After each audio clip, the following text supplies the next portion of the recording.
대한민국 군사 조달 시스템의 심장부 합동참모본부의 회의실은 언제나 번쩍이는 불빛과 위험 있는 분위기를 뽐냈다. 그러나 그 화려한 조명 뒤편에는 수십 년간 이어져 온 부패와 비리의 그늘이 깊게 드리워져 있었다. 군납 물자 한 건이 결정될 때마다 누군가는 눈에 보이지 않는 돈다발을 챙겼고 누군가는 불량 부품과 무기 때문에 목숨을 잃었다. 그러나 그 진실은 늘 안보라는 이름의 커다란 장막에 가려져 있었다.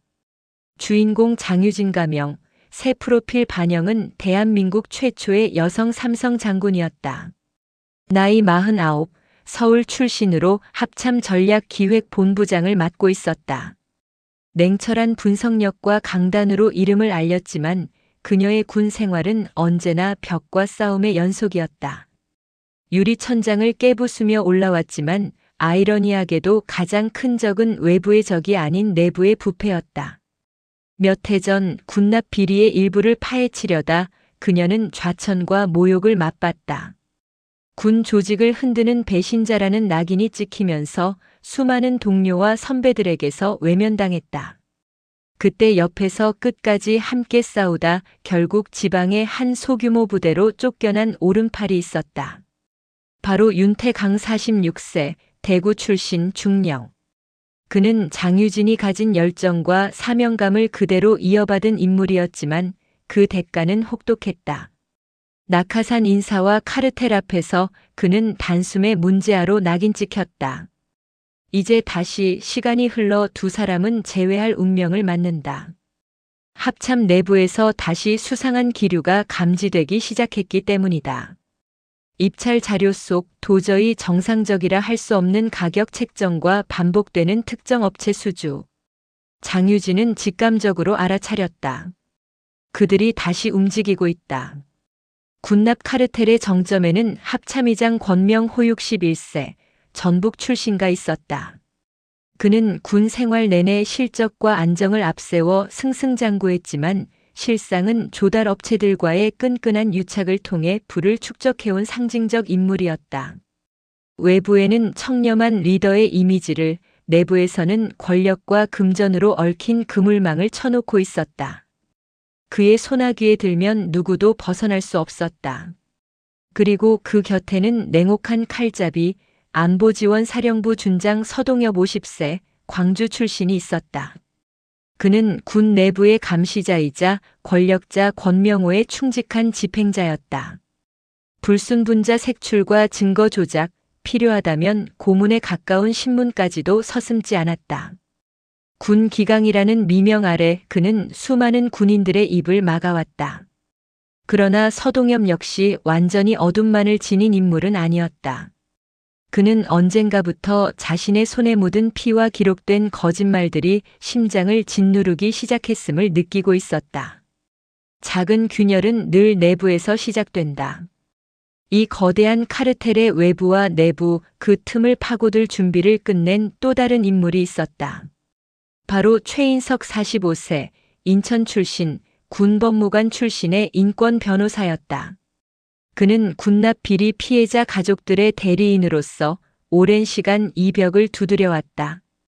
법정에서 수십 번 패배하고 언론에서도 번번이 묻혔지만 결코 물러서지 않았다. 그에게 장유진의 부활은 하나의 신호탄이었다. 이번에는 다르다. 내부의 검과 외부의 방패가 함께 움직일 수 있다면 반드시 무너뜨릴 수 있다. 첫 장면은 국회 국정감사장에서 시작한다. 언론의 카메라가 번쩍이는 가운데 군납 문제는 또다시 형식적인 질의응답으로 끝나가고 있었다. 의원들의 질문은 대충이었고 답변은 더더욱 공허했다. 그 순간 문이 열리고 뜻밖의 증인이 등장한다. 바로 서동엽 준장이었다. 저는 합참과 조달본부에서 벌어진 비리의 직접적 증거를 가지고 있습니다. 순간 회의장은 정적에 휩싸였다. 이어지는 그의 발언, 그리고 USB에 담긴 녹취와 영상. 그 한순간이 대한민국 군납 시스템을 뒤흔드는 거대한 파문의 시작이 될 줄은 그 자리에 있던 누구도 예상하지 못했다. 장유진의 눈빛이 흔들린다. 오랜 시간 적이었던 이가 이제는 진실을 들고 나타난 것이다. 윤태강은 이를 악물며 다짐한다. 끝까지 가야 한다. 이번엔 반드시. 이날 이후 대한민국은 다시는 예전으로 돌아갈 수 없게 된다. 국정감사장의 파문은 곧바로 언론의 헤드라인을 장식했다. 현직 준장, 군납 비리 증거 폭로. 합참 의혹, 권력 심장부를 향하다. 뉴스 속보가 쏟아지는 와중에도 장유진의 마음은 무겁게 가라앉아 있었다. 서동엽이 던진 증언이 진실이라면 이는 곧 그녀가 수년 전부터 주장해온 군납 카르텔의 실체를 입증하는 신호탄이었다. 하지만 동시에 그 불길은 자신을 향한 보복으로 되돌아올 것이 분명했다. 밤늦은 합참 청사. 장유진은 조용히 자신의 집무실 문을 닫았다. 그곳에는 이미 오래전부터 마음속에 떠올리던 이름을 메모해둔 서류가 놓여 있었다. 윤태강. 다시 불러야 할 때가 왔군. 한때 누구보다 믿었던 오른팔. 그러나 그녀 때문에 모든 걸 잃은 인물. 좌천 이후 윤태강은 강원도 산골의 보급창에서 근무하며 망가진 군수 물자를 직접 손으로 고치며 버텨왔다. 상관들은 그를 잊었고 후배들은 그를 두려워했다. 그러나 그는 결코 무릎 꿇지 않는 군인이었다. 며칠 뒤 한강변의 작은 카페에서 두 사람은 재회했다. 오랜만이군. 장군님, 이제 와서 저를 찾으신 이유가 뭡니까? 윤태강의 목소리에는 차가운 빙벽 같은 경계가 서려 있었다. 하지만 그의 눈빛은 이미 모든 것을 알고 있다는 듯 반짝였다. 장유진은 망설임 없이 말했다. 군납 카르텔 아직 끝나지 않았어. 서동엽이 증언을 시작했어. 이번에는 무너뜨릴 기회야. 잠시 침묵이 흘렀다. 윤태강은 컵을 내려놓으며 중얼거렸다. 나는 이미 끝난 사람입니다. 남은 인생은 조용히 보내라 했습니다. 아직 끝나지 않았어. 내가 모아둔 자료 증거들. 이제는 세상에 드러낼 때야. 윤태강의 표정에 미묘한 흔들림이 일었다. 그는 좌천된 이후에도 끈질기게 기록을 남겨왔다. 불량 방탄 헬멧의 납품 내역, 성능 미달 장갑차의 조달 문건, 수상한 입찰업체와 장성들의 만남 기록. 하지만 이 모든 것은 언제든 음모론이라 치부될 수 있는 불완전한 파편들이었다. 그 조각들을 하나로 꿰맬 퍼즐의 마지막 조각이 필요했다. 바로 그 순간 검은 SUV 여러 대가 카페 앞을 막아섰다. 안보지원사 요원들이 들이닥쳤다. 합참 전략본부장 장유진 장군님, 비밀 누설 혐의로 체포합니다. 윤태강 중령, 불법 정보 수집 및 군 기밀 누설 혐의로 체포합니다. 순식간에 양팔이 비틀려 뒤로 꺾이고 차가운 수갑이 채워졌다. 시민들의 휴대폰 카메라가 번쩍였고 SNS에는 곧바로 영상이 퍼져나갔다. 군납 비리 폭로자 체포 라는 자극적인 자막과 함께 조사실은 냉혹했다. 서동엽이 직접 들어와 앉았다. 그러나 그의 표정은 복잡했다. 장군님, 중령님 왜 이렇게까지 하십니까? 애국심입니까? 개인적 복수입니까? 장유진은 눈을 똑바로 마주치며 단호히 답했다. 이건 군을 살리기 위한 일이다. 내가 더 잘 알지 않나? 순간 서동엽의 눈썹이 미세하게 흔들렸다. 그는 책상 위에 올려둔 두꺼운 서류철을 툭 하고 밀었다. 안에는 감청 파일과 보고서가 빼곡히 들어있었다. 그러나 장유진은 단번에 눈치챘다. 날짜가 어긋나 있었고 음성 파일에는 명백한 편집의 흔적이 있었다. 조작했군. 그녀의 목소리에 서동엽은 대답하지 못했다. 조사실 밖 권명호는 모니터를 보며 미소를 지었다. 결국 제 발로 들어왔군. 이번엔 확실히 끝장을 내야지. 하지만 그는 몰랐다. 이미 작은 균열이 서동엽의 내면에서 커져가고 있다는 사실을. 조사실을 나선 서동엽은 한동안 복도 끝에서 발걸음을 떼지 못했다. 차갑게 닫힌 철문 안쪽에서 여전히 장유진과 윤태강의 기운이 뿜어져 나오는 듯 했다. 그는 오랜 세월 권명호의 명령을 따르며 수많은 사람들의 입을 막았다. 불법 감청, 증거 조작, 불리한 기록 삭제. 그것이 그의 임무였고 충성의 증거였다. 그러나 오늘 장유진의 눈빛은 그 모든 껍데기를 흔들어 놓았다. 내가 더 잘 알지 않나? 그 한마디가 뇌리에 깊숙이 파고들었다. 서동엽은 곧장 자신의 사무실로 돌아갔다. 서랍 깊은 곳에 감춰둔 외장 하드를 꺼냈다. 수년간의 작전 기록, 감청 파일, 그리고 보고서. 그는 늘 습관처럼 모든 것을 복제해왔다. 언젠가 자신에게 닥칠지도 모를 위험에 대비한 일종의 보험이었다. 그러나 이제 그 파일들은 단순한 보험이 아니라 양심의 무게가 되었다. 그날 밤 그는 홀로 외장 하드를 열어보았다. 화면 속에는 익숙한 얼굴들이 가득했다. 특정 업체 대표가 고위 장성과 포옹하며 건배하는 장면, 불량 부품 납품을 눈감아주는 대신 거액의 돈을 받는 서명 문건, 그리고 무엇보다도 권명호가 직접 지시하는 음성 파일. 문제 생기지 않게 정리해. 필요하면 파일 좀 손봐. 군은 흔들리면 안 돼. 서동엽의 손이 떨렸다. 그는 애써 모니터를 끄고 깊은 숨을 내쉬었다. 군은 흔들리면 안 돼라는 명분은 오랫동안 그의 무기가 되어왔다. 하지만 이제 그것은 단지 거짓을 덮기 위한 구실일 뿐임을 뼈저리게 느꼈다. 며칠 뒤 그는 은밀히 최인석 변호사를 찾아갔다. 인권 변호사로 군납 피해자 가족을 도와온 최인석은 이미 여러 차례 서동엽과 법정에서 맞섰던 적이 있었다. 최인석은 경계 가득한 눈빛으로 물었다. 준장님, 갑자기 저를 찾으신 이유가 뭡니까? 서동엽은 짧게 대답했다. 내가 가진 걸 보여주려고 합니다. 그는 작은 USB를 내밀었다. 최인석이 그것을 받아 노트북에 연결하자 곧장 화면 속에서 권명호와 조달업체 대표의 대화가 재생되었다.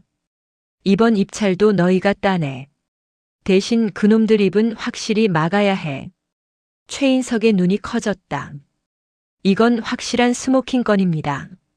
하지만 조심해야 합니다. 나 역시 아직 감시당하고 있습니다.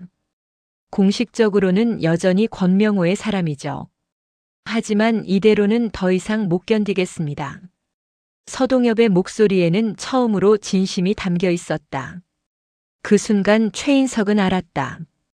이 싸움은 이제 단순히 피해자 가족과 몇몇 양심 장교의 투쟁이 아니라 내부에서조차 균열이 일어난 체제의 싸움이라는 것을. 며칠 뒤 국정감사 재개일. 증인 명단에는 없던 이름이 불려졌다. 안보지원사 준장 서동엽. 회의장에 입장하는 순간 모든 플래시가 일제히 터졌다. 의원들의 표정이 일그러졌고 권명호는 순간 자리에서 몸을 움찔했다. 서동엽은 곧장 증언대에 섰다. 존경하는 의원 여러분. 저는 오늘 양심에 따라 이 자리에 섰습니다.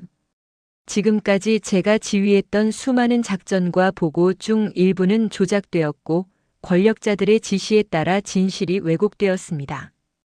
이 USB에 그 증거가 담겨 있습니다. 순간 회의장은 술렁였다.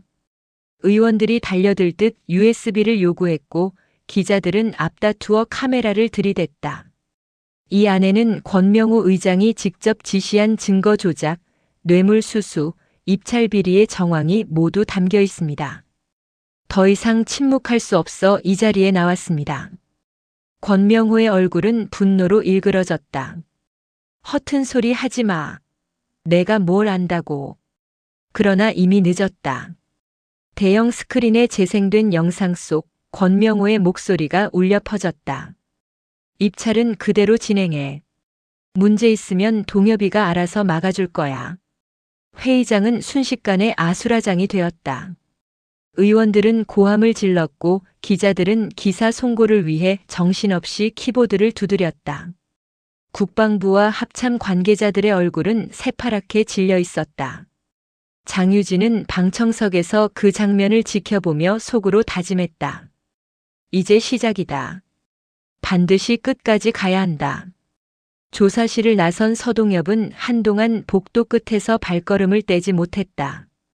차갑게 닫힌 철문 안쪽에서 여전히 장유진과 윤태강의 기운이 뿜어져 나오는 듯 했다. 그는 오랜 세월 권명호의 명령을 따르며 수많은 사람들의 입을 막았다. 불법 감청, 증거 조작, 불리한 기록 삭제. 그것이 그의 임무였고 충성의 증거였다. 그러나 오늘 장유진의 눈빛은 그 모든 껍데기를 흔들어 놓았다. 내가 더 잘 알지 않나? 그 한마디가 뇌리에 깊숙이 파고들었다. 서동엽은 곧장 자신의 사무실로 돌아갔다. 서랍 깊은 곳에 감춰둔 외장 하드를 꺼냈다. 수년간의 작전 기록, 감청 파일, 그리고 보고서. 그는 늘 습관처럼 모든 것을 복제해왔다. 언젠가 자신에게 닥칠지도 모를 위험에 대비한 일종의 보험이었다. 그러나 이제 그 파일들은 단순한 보험이 아니라 양심의 무게가 되었다. 그날 밤 그는 홀로 외장 하드를 열어보았다. 화면 속에는 익숙한 얼굴들이 가득했다. 특정 업체 대표가 고위 장성과 포옹하며 건배하는 장면, 불량 부품 납품을 눈감아주는 대신 거액의 돈을 받는 서명 문건, 그리고 무엇보다도 권명호가 직접 지시하는 음성 파일. 문제 생기지 않게 정리해. 필요하면 파일 좀 손봐. 군은 흔들리면 안 돼. 서동엽의 손이 떨렸다. 그는 애써 모니터를 끄고 깊은 숨을 내쉬었다. 군은 흔들리면 안 되라는 명분은 오랫동안 그의 무기가 되어왔다. 하지만 이제 그것은 단지 거짓을 덮기 위한 구실일 뿐임을 뼈저리게 느꼈다. 며칠 뒤 그는 은밀히 최인석 변호사를 찾아갔다. 인권 변호사로 군납 피해자 가족을 도와온 최인석은 이미 여러 차례 서동엽과 법정에서 맞섰던 적이 있었다. 최인석은 경계 가득한 눈빛으로 물었다. 준장님, 갑자기 저를 찾으신 이유가 뭡니까? 서동엽은 짧게 대답했다. 내가 가진 걸 보여주려고 합니다. 그는 작은 USB를 내밀었다. 최인석이 그것을 받아 노트북에 연결하자 곧장 화면 속에서 권명호와 조달업체 대표의 대화가 재생되었다. 이번 입찰도 너희가 따내. 대신 그놈들 입은 확실히 막아야 해. 최인석의 눈이 커졌다. 이건 확실한 스모킹 건입니다. 하지만 조심해야 합니다. 나 역시 아직 감시당하고 있습니다. 공식적으로는 여전히 권명호의 사람이죠. 하지만 이대로는 더 이상 못 견디겠습니다. 서동엽의 목소리에는 처음으로 진심이 담겨 있었다. 그 순간 최인석은 알았다. 이 싸움은 이제 단순히 피해자 가족과 몇몇 양심 장교의 투쟁이 아니라 내부에서조차 균열이 일어난 체제의 싸움이라는 것을. 며칠 뒤 국정감사 재개일. 증인 명단에는 없던 이름이 불려졌다. 안보지원사 준장 서동엽. 회의장에 입장하는 순간 모든 플래시가 일제히 터졌다. 의원들의 표정이 일그러졌고 권명호는 순간 자리에서 몸을 움찔했다. 서동엽은 곧장 증언대에 섰다. 존경하는 의원 여러분. 저는 오늘 양심에 따라 이 자리에 섰습니다. 지금까지 제가 지휘했던 수많은 작전과 보고 중 일부는 조작되었고 권력자들의 지시에 따라 진실이 왜곡되었습니다. 이 USB에 그 증거가 담겨 있습니다. 순간 회의장은 술렁였다. 의원들이 달려들듯 USB를 요구했고 기자들은 앞다투어 카메라를 들이댔다. 이 안에는 권명호 의장이 직접 지시한 증거 조작, 뇌물 수수, 입찰 비리의 정황이 모두 담겨 있습니다. 더 이상 침묵할 수 없어 이 자리에 나왔습니다. 권명호의 얼굴은 분노로 일그러졌다. 허튼 소리 하지 마. 내가 뭘 안다고. 그러나 이미 늦었다. 대형 스크린에 재생된 영상 속 권명호의 목소리가 울려 퍼졌다. 입찰은 그대로 진행해. 문제 있으면 동엽이가 알아서 막아줄 거야. 회의장은 순식간에 아수라장이 되었다. 의원들은 고함을 질렀고 기자들은 기사 송고를 위해 정신없이 키보드를 두드렸다. 국방부와 합참 관계자들의 얼굴은 새파랗게 질려 있었다.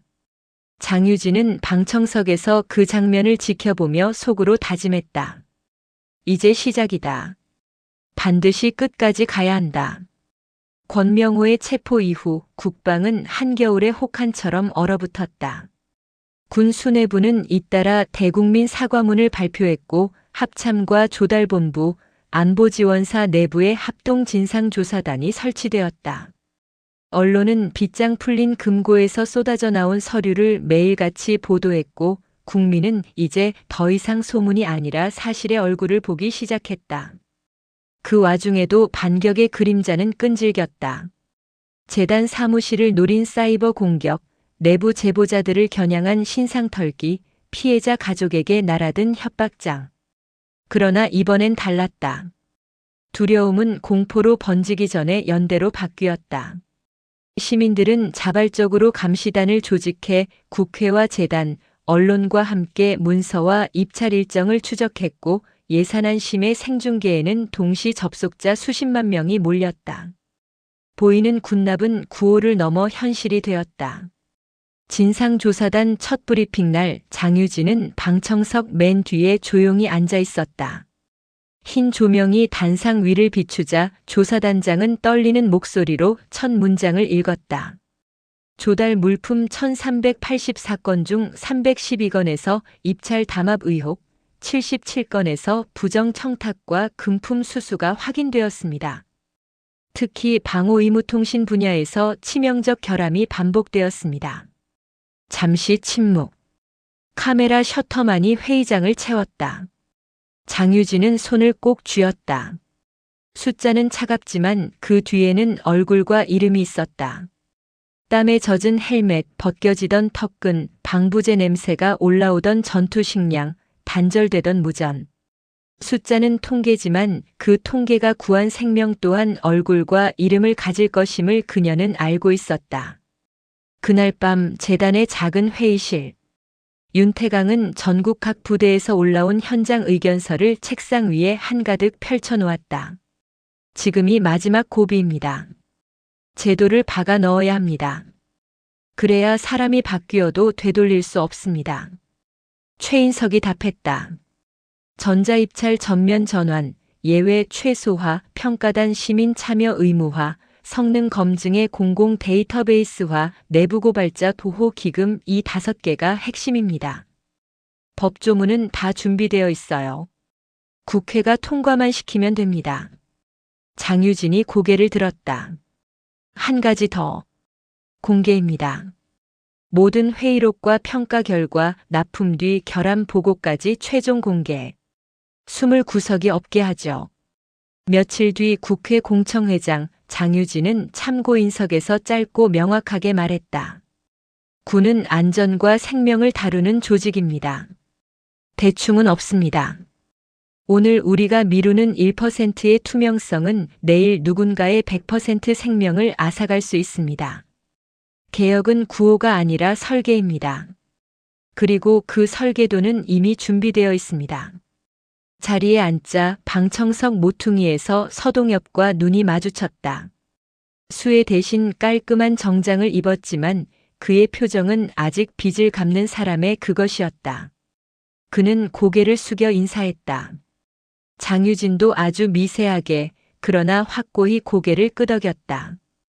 죄의 무게와 속죄의 시간, 그 둘 모두를 통과한 사람만이 가진 눈빛이었다. 국회는 쉽지 않았다. 낡은 이해관계가 마지막 힘을 짜내어 개혁법안의 나사를 풀어보려 했다. 조항 하나 문구 한 줄을 놓고도 밤샘 공방이 이어졌다. 예외라는 단어가 슬그머니 들어왔다가 빠졌고 공개 범위는 넓어졌다 좁아졌다를 반복했다. 그때마다 밖에서 기다리던 사람들의 목소리가 더 커졌다. 예외는 부패의 문입니다. 공개하라. 끝까지 공개하라. 플래카드가 하늘을 가르고 휴대폰 플래시가 밤을 낮으로 만들었다. 여론은 생중계의 채팅창에서 법조문으로, 구호는 조항 번호로 옮겨붙었다. 그리고 마침내 본회의 표결. 전광판에 초록 불이 하나둘 채워지고 마지막 칸이 빛났을 때 회의장 밖과 안에서 동시에 탄성이 터졌다. 그 순간 재단 사무실에 홀로 남아 생중계를 보던 윤태강은 조용히 의자에 몸을 기댔다. 무릎에 흉통이 간헐적으로 쿡쿡 아렸지만 그는 미소 지었다. 이제 시작이라는 문장이 화면 하단 자막을 타고 흘렀다. 누구도 끝났다고 말하지 않았다. 바로 그 점이 그에게 가장 큰 안도를 주었다. 끝났다고 믿는 순간 부패는 다시 돌아오니까. 며칠 뒤 대법정. 권명호의 최종 선고 날이었다. 법정은 숨소리조차 아까울 정도로 팽팽했다. 재판장은 길게 판결문을 읽은 뒤 마지막 문장을 천천히 내렸다. 피고인 권명호에게 무기징역을 선고한다. 웅성임이 일었다가 금세 사라졌다. 권명호는 고개를 숙였고 구두 소리가 대리석 위에서 메아리 쳤다. 장유진은 자리에서 일어나며 눈을 감았다. 그에게서 느껴지는 것은 승리의 달콤함이 아니라 한 사람의 몰락이 남긴 공허함이었다. 권력이 인간을 먹어치우는 과정을 눈앞에서 본 사람만이 알 수 있는 공허함. 그녀는 속으로 말했다. 끝이 아니라 기록이어야 한다. 판결 이후 개혁은 장치를 얻었다. 전자입찰 시스템이 시범 운영에 들어가자 첫 달부터 이상 조짐이 잡혔다. 입찰 도전에 늘 뒤처지던 중소방산기업들이 공정한 경쟁에서 선전했고 소수점 셈법으로 가격을 맞추던 대형업체들의 낙찰률이 급락했다. 외부 전문가 예비역 현역 병사 대표가 함께하는 성능평가단은 헬멧의 턱끈부터 야전 침낭의 봉제 방식까지 집요하게 뜯어봤다. 평가 결과와 보안 권고안은 데이터베이스에 올라가 누구나 열람할 수 있었고 불량 판정을 받은 제품은 즉시 납품 중단과 재평가를 거쳐야 했다. 숫자가 바뀌자 현장이 바뀌었다. 훈련장의 사고율이 내려앉고 장병들의 민원이 줄었으며 부대 SNS에는 이번 건 진짜 괜찮다는 짧은 후기가 늘었다. 재단의 일상도 변했다. 상담 전화는 누구를 고발할까요? 에서 어떻게 개선할까요? 로 무게중심을 옮겼다. 윤태강은 찾아가는 간담회를 정례화해 전국을 돌며 장병들과 눈을 맞췄다. 비오는 날 병영식당 뒷문에서 혹한의 수경지에서 먼지 가득한 정비고에서 그는 수첩을 꺼내 현장의 문장을 받아 적었다. 턱끈이 훈련 중 풀림 개선품 2차 로트 확인 필요, 무전기 배터리 수명 하락 출고 전 전압 테스트 강화, 방한 장갑 봉제선 실밥 풀림 빈번. 그의 글씨는 투박했지만 그 투박함이 곧 현장의 온도였다. 최인석은 법정의 사람으로 남돼 법정 밖을 더 자주 다녔다. 국회와 부처, 기업과 학교를 돌며 강연을 했고 내부 고발자 보호기금의 모금을 이끌었다. 그가 법정에서 얻은 가장 큰 기술은 변론이 아니라 견딤이라는 사실을 사람들에게 솔직히 말했다. 법은 느립니다. 그래서 우리에게는 끈기라는 엔진이 필요합니다. 청중의 박수는 젊었다. 그는 그 젊음을 보며 안도의 숨을 쉬었다. 서동엽은 홀로 남아 늦게까지 모니터를 들여다보는 날이 많았다. 조용한 책상, 개방된 문서, 누구나 볼 수 있는 회의록. 아이러니하게도 그는 인생에서 처음으로 숨길 것이 없는 직장을 갖게 되었다. 커피가 식을 만큼 길게 고민한 끝에 그는 결제란에 사인 대신 짧은 메모를 남겼다. 조직의 명예는 진실보다 앞설 수 없다. 그리고 펜을 내려놓으며 어두운 길을 함께 건너온 사람들의 얼굴을 떠올렸다. 장유진에게 문자를 보낼까 하다 말았다. 말이 많을수록 오히려 가벼워지는 것이 있다는 것을 그는 이제 알았다. 대신 그는 다음 주 신병훈련소로 찾아가 투명한 조달이 어떻게 당신들의 손을 따뜻하게 만들고 발을 덜 아프게 만드는지 설명하기로 했다. 군의 명예가 다시 사람에게로 돌아오는 통로 그가 감당할 차례였다. 봄 재단 3주년. 작은 강당에 모인 사람들 앞에서 장유진은 화려한 축사 대신 한 장의 편지를 읽었다.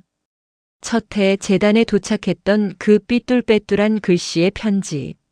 세상이 다 등을 돌려도 저희 같은 사람들은 끝까지 당신들을 믿고 응원하겠습니다.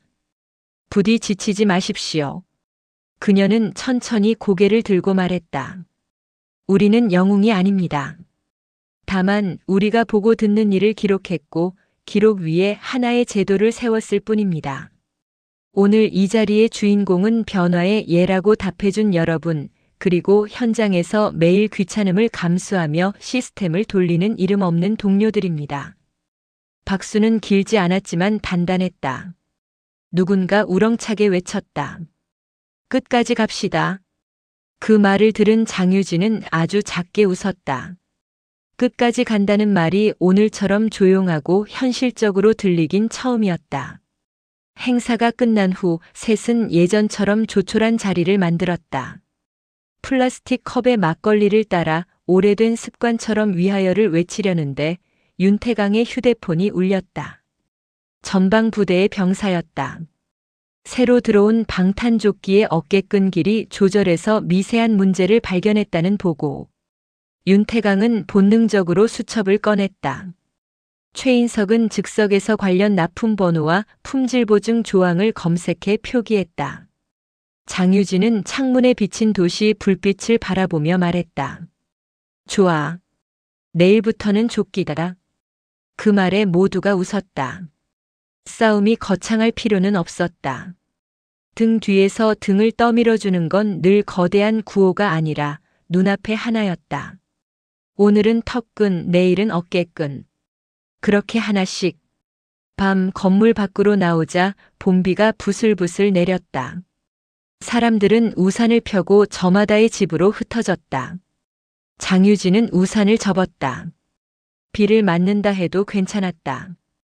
계절의 변화가 피부로 닿는 감각, 시스템이 움직이며 내는 미세한 소리를 듣는 감각, 그 감각이야말로 그녀가 군복을 벗고도 놓지 않은 군인의 직관이었다. 그녀는 속으로 중얼거렸다. 우리는 결과가 아니라 과정으로 증명한다. 멀리 국립묘지의 깃발이 바람에 흔들렸다. 이름 없이 누워있는 이들의 묘비 앞에 내일 또 누군가가 국화를 놓을 것이다. 그 국화가 면죄부가 아니라 약속이 되도록 오늘의 시스템은 작동해야 한다. 서동엽은 내일 신병들에게 말할 것이다. 군의 명예란 진실을 숨기는 능력이 아니라 진실을 드러내고 고치는 능력이라고. 윤태강은 전화를 끊고 납품번호 옆에 작은 별표를 하나 그릴 것이다. 두 번째 점검 현장 피드백 수렴. 최인석은 법령 개정안 마지막 문장에 정보 공개 원칙의 후퇴를 금지한다는 단서를 넣을 것이다. 그리고 장유진은 밝아오는 새벽에 맞춰 재단 문을 가장 먼저 열 것이다. 그녀의 손이 유리문 손잡이를 잡을 때 도시의 불빛이 아주 잠깐 떨렸다가 다시 안정되었다. 흔들림은 있지만 무너지지 않는 빛. 그 빛 아래 보이는 군납의 시대가 시작되었다. 이야기는 거창하게 끝나지 않는다. 대신 내일 아침에도 계속된다. 문서가 올라오고 회의가 열리고 현장이 고쳐지고 누군가의 장비가 더 안전해지고 한 사람의 생명이 그렇게 지켜진다. 그리고 그 모든 평범한 반복을 가능하게 만든 한 줄의 문장. 우리는 숨기지 않는다. 그 문장이 이 이야기의 진짜 엔딩 크레딧이다. 여러분, 오늘 이야기 어떠셨어요? 스스로를 사랑하기로 결심한 순간 우리의 삶은 조용히 달라집니다. 이 영상이 누군가의 밤을 덜 외롭게 했다면 좋아요, 구독, 알림 설정까지 부탁드리며 당신의 이야기도 댓글로 들려주세요. 우리는 서로의 용기가 될 수 있으니까요.